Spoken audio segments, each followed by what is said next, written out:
Here he is, 53 years later, Dr. Napoleon Hill.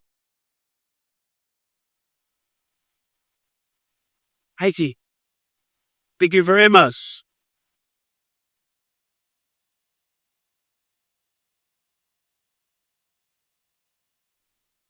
My greatest book, Think and Grow Rich, was written in the White House in 1933 in the most intense surrounding of negative attitude I've ever witnessed in my entire life, which is evident, I think, of the fact that there are ways and means of maintaining a positive mental attitude even though you're surrounded with negative influences. The subject of a positive mental attitude is so very important that I want you to know I'm working from a script because I want this lecture to be letter perfect. A positive mental attitude is a state of mind which the individual must create and maintain by methods of his own choice through the operations of his own willpower based on motives of his own adoption. In the printed lesson on this subject, many suggestions are offered as to practical methods by which the individual may take possession of his own mind and develop the habit of directing the mind in a positive mental attitude. There are so many people in this world who can see the hole in the donut, but they cannot see the donut around the hole.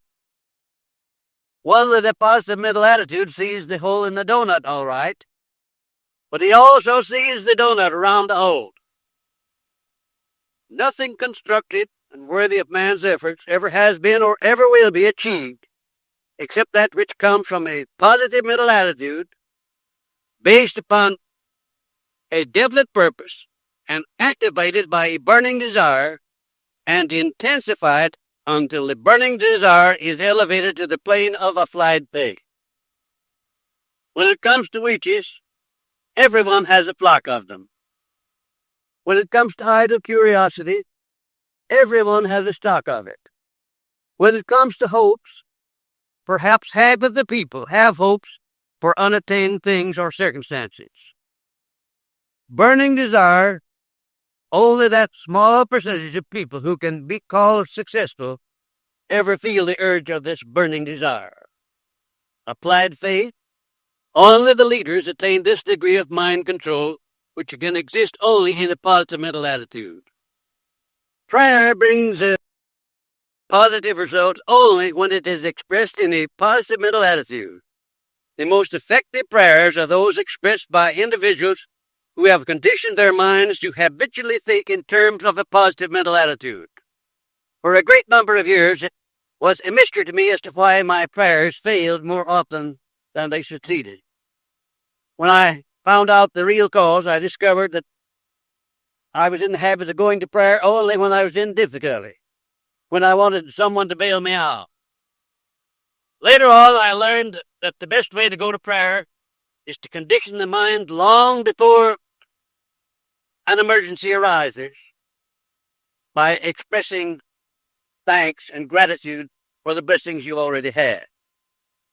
The vibrations of thought sent out from the individual's mind carry with them to other minds the precise state of mind in which they are released, a fact well known to all master salesmen who have learned how to condition the minds of their prospective buyers before they meet them. Mr. W. Clement Stone has approximately 2,000 salesmen. They have learned the art of conditioning the minds of their prospective buyer to buy long before the interviewing. That's an astounding thing. But I am sure that Mr. Stone's increase from $3 million of personal wealth to over $100 million is due in the main to the fact that those salesmen have been trained to condition first their own minds to be positive, and then that vibration of their minds goes ahead and affects the minds of the prospective buyer. No one can successfully teach the science of personal achievement while in a negative mental attitude. Underscore that one, please. No lawyer can convince a jury No clergyman can inspire his parishioners. No speaker can hold and influence his audience without the aid of a positive mental attitude. And it has been said that the most successful doctors in all branches of therapy are those who treat their patients with a positive mental attitude. If a doctor went into the sick room in a negative mental attitude, there would be a chance on earth for him to do his patient any good. The subconscious mind of an individual can be educated to produce constructive results only when it is given instructions in a positive mental attitude. The subconscious mind responds most favorably and immediately to a burning desire backed by applied faith, faith followed by action. Constructive mottos are often used by people who recognize what a powerful influence one's daily environment has on the maintenance of a positive mental attitude. When I was associated with R.G. Letourneau in 1942 and 43, I wrote over 3,000 positive mottos, and here are some of them. You can do it if you believe you can. And how true that is. Whatever it is that you're tackling, whatever your problem is, you can solve it if you believe you can. Do more than you are paid for, and soon you will be paid for more than you do. The person is worth most who requires the least amount of supervision, and how true that is. Remember, your only limitation is that which you set up in your own mind. You fix your own limitation. Nobody can fix it for you. The tone of your voice speaks louder than your words. Keep it pleasing, please. A negative mind spawns only negative ideas, and there's more wrapped up in that short sentence than appears on the lines. A negative mind spawns only negative ideas. A real master salesman will not, under any circumstances, approach a prospective buyer until he has first conditioned his mind to be absolutely positive, because he knows that the prospective buyer will pick up his own vibrations and his own feelings and act upon them. The use made of one's time determines the space he occupies in the world. Time spent in silent thought may yield fabulous riches through the creation of sound ideas. A man is no bigger than the circumstances which he allows to worry him. Isn't that a marvelous thought? A man is no bigger than the circumstances which he allows to bother him or worry him.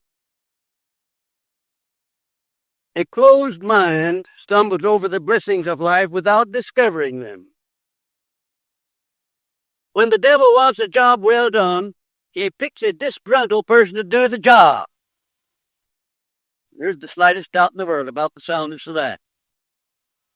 The man who can get the job done without alibis is on the sure road to success. Opportunity has the habit of getting in the way of the person with a positive mental attitude. A person with a positive mental attitude attracts opportunity, favorable opportunities, just like a magnet attracts steel filings, and definitely. And in reverse, a negative mental attitude repels opportunity. Opportunity has the habit of getting in the way of the person with a positive mental attitude. Isn't that a marvelous thought? Cooperation and friendship are two assets that can be had only by first giving them. No one can get to the top and remain there without taking others with him. Politeness begins at home, or it doesn't begin at all. It may not be your duty to return good for evil, but it is your privilege.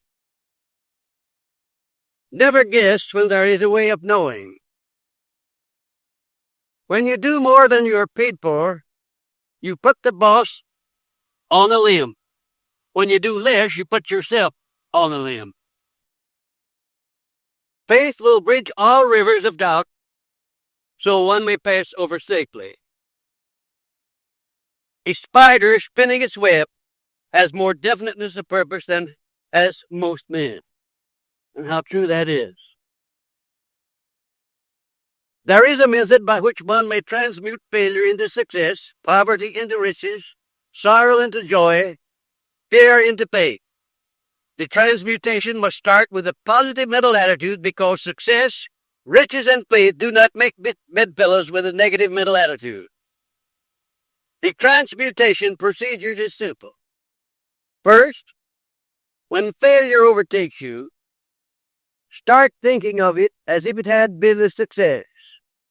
Start imaging the circumstances of the failure in your own imagination as being a success.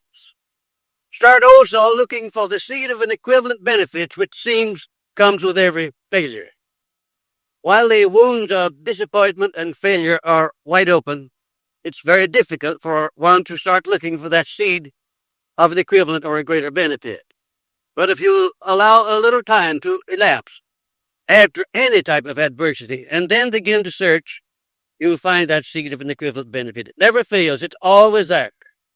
Because the Creator has so constructed man that he never allows anything to be taken away from anybody without something of equal or greater benefit being available to that person. Although the person may never discover it, the potential is there just the same. When poverty threatens to catch up with you, or has actually caught up, start thinking of it as riches, and visualize the riches in all the things that you wish to do with actual riches. Also, start looking for the seed of an equivalent benefit. When fear overtakes you, just remember that fear is only faith in reverse gear. Isn't that an enormous thought? Fear is only faith in reverse gear.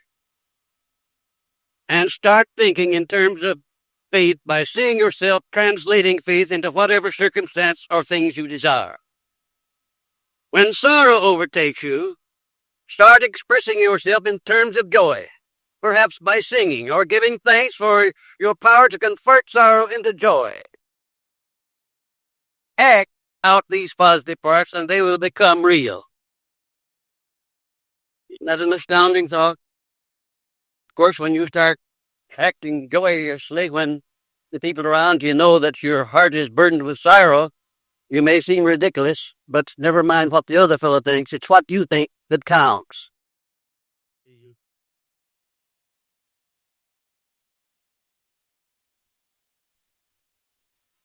I have been criticized by some who didn't understand the nature of my 10 invisible guides, but the reply is that they serve me perfectly. They allow me to say to the world that I have everything upon the face of this earth that I need or desire or want, and if I need more, all I have to do is to reach out my hand and get it and close my hand on it. So, if those who do not understand the law back of my 10 invisible guides wish to criticize, that's their misfortune, not mine. Have a session with yourself in the bathroom every evening just before retiring. Look at yourself in the mirror and compliment yourself orally and enthusiastically for having already accomplished the things you desire to accomplish tomorrow. And do not stop until you have convinced yourself that what you wish to happen tomorrow will happen. You know, nature has a way of seeing to it that which you expect comes along. She doesn't want to disappoint. If you expect failure, if you expect defeat, if you expect ill health, the chances are that you'll not be disappointed. But if you expect success, which is far better, the chances are also that you'll not be disappointed. Who is the greatest person living at the present time? The answer, of course, is that you are the greatest person now living. If you don't believe this, then begin at once to tell yourself it is true. Or it is true as far as you are concerned. Do you know of any person living, past or present, or who is more important than you are? Of course you don't. You are great because you can always become that which you sincerely desire to be. That might not be true if you lived in Russia or China, but you don't live in Russia or China. You live in the United States of America, the freest, the greatest, the most wonderful nation upon the face of this earth. And you have all of the benefits of this great country to back you in assuming that you're going to be successful. Create in your imagination an army of invisible guides who will take care of all of your needs, all of your desires, very much the same as I have done. For instance, the guide to physical sound health, whose duty it will be to keep your physical body healed and in good health. And the guide to financial prosperity, whose duty it will be to keep you supplied with all the money you need. And the guide to peace of mind, whose duty it will be to keep your mind cleared of all fears, all doubts, all causes of fear and worry. And the guide to hope, and the guide to faith, whose duties will be to give you inspired guidance as to all of your plans, aims, and purposes. And the guide to romance, and the guide to love, whose duties will be to keep you young in body and in mind. And the guide to overall wisdom, whose duty will be to convert to your benefit all circumstances and influences which affect your life, whether they are good or bad, negative or positive. And the guide to persistence, and the guide to Napoleon Hill. Napoleon Hill is my roving ambassador who carries out various orders from me, which are not specifically assigned to the other 9 guides. You needn't call your roving ambassador by the name of Napoleon Hill. You can call him anything you choose. But if you will have this invisible talisman working for you, you will find that he'll do a marvelous job, if you believe he will.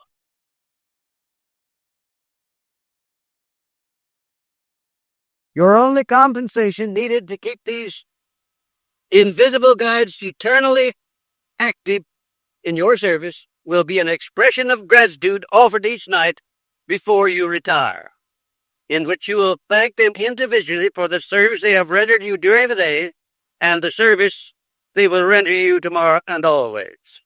That's all they require, an expression of gratitude. Incidentally, that word gratitude is one of the most marvelous words in the English language.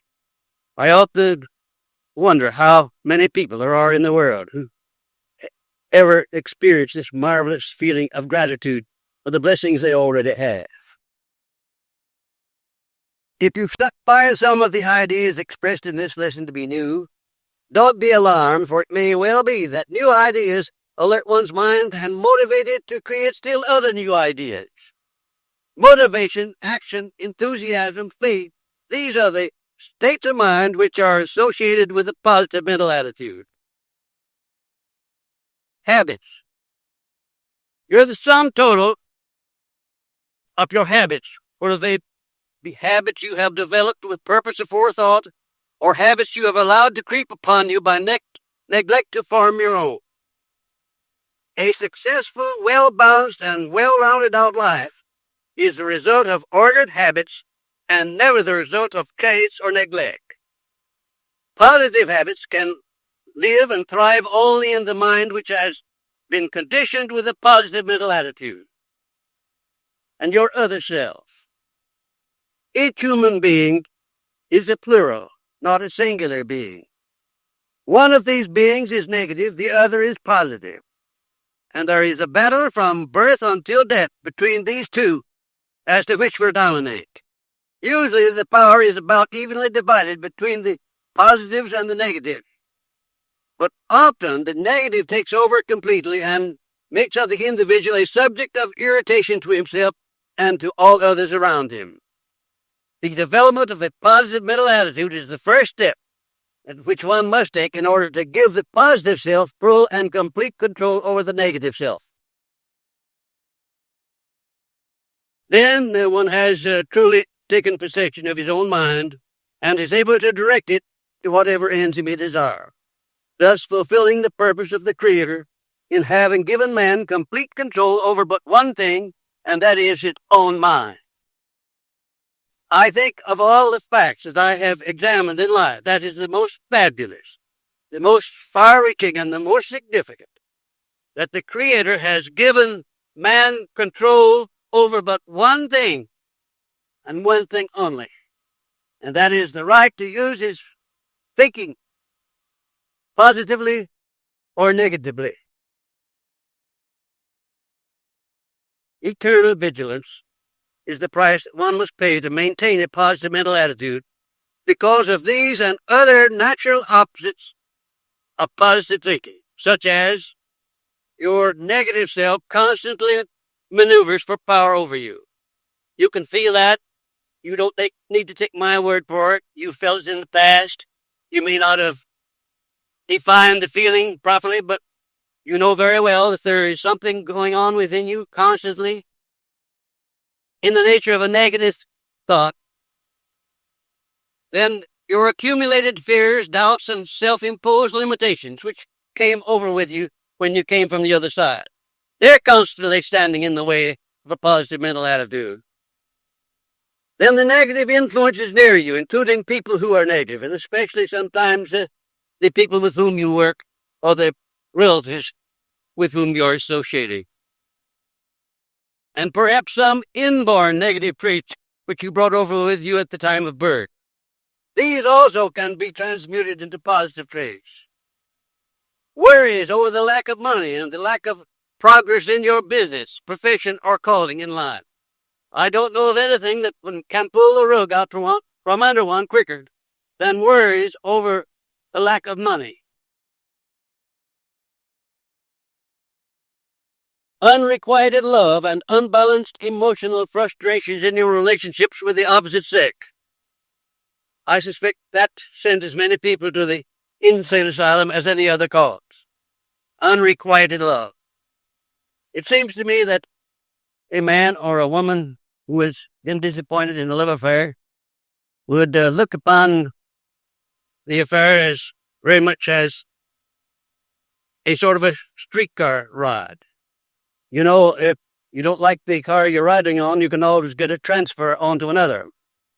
And if you haven't, the car hasn't arrived yet, just remember if you stand by the side of the streetcar line long enough, one will come along.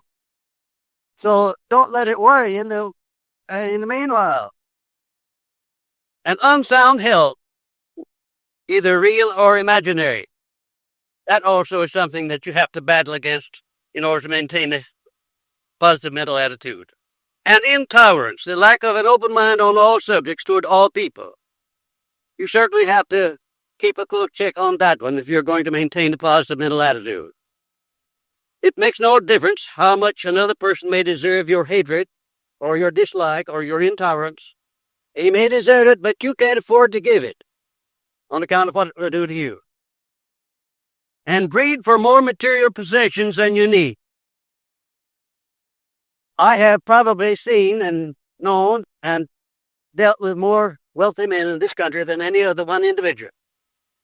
And I want to tell you, my friends, that I can count on the fingers of my one hand the extremely wealthy men with whom I would have cared to change places. Most of them paid too much for the money they got. Their greed outran their reason. They were getting no peace of mind out of life. You can get too much money in life. You can also get too little. Somewhere in between the two extremes is the proper place to stop. I have a motto which says, not too much, not too little.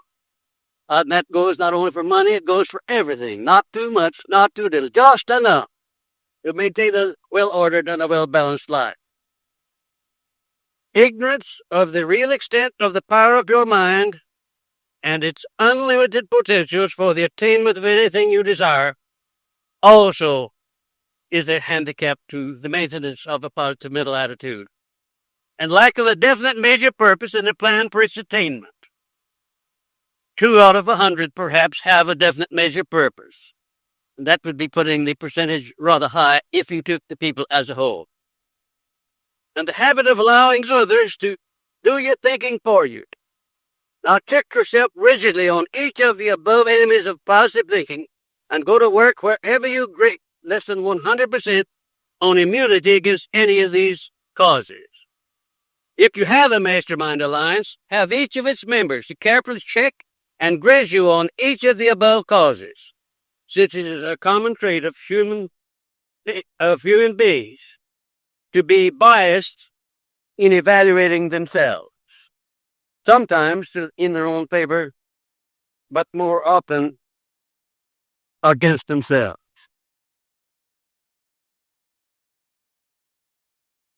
As a student of the science of personal achievement, you are engaged in a complete overhauling job through which you will evolve into a new and a better set of habits by which you conduct your life. Remember, therefore, that no price you have to pay for this better way of living is too high. Actually, the only price you would have to pay is that of following the instructions laid down in the philosophy under these instructions until these instructions become your daily habits. Socrates said, "Wisdom softens poverty and adorns riches." And Napoleon Hill says that a positive mental attitude will do the same, or even more, by eliminating poverty altogether. Every adversity carries with it the seed of an equivalent benefit. The proper way to attain this benefit is by starting to look for the seed as soon as the adversity appears instead of brooding over the circumstance. A positive mental attitude is the only attitude in which that seed may be revealed and germinated into a full-blown flower of benefit.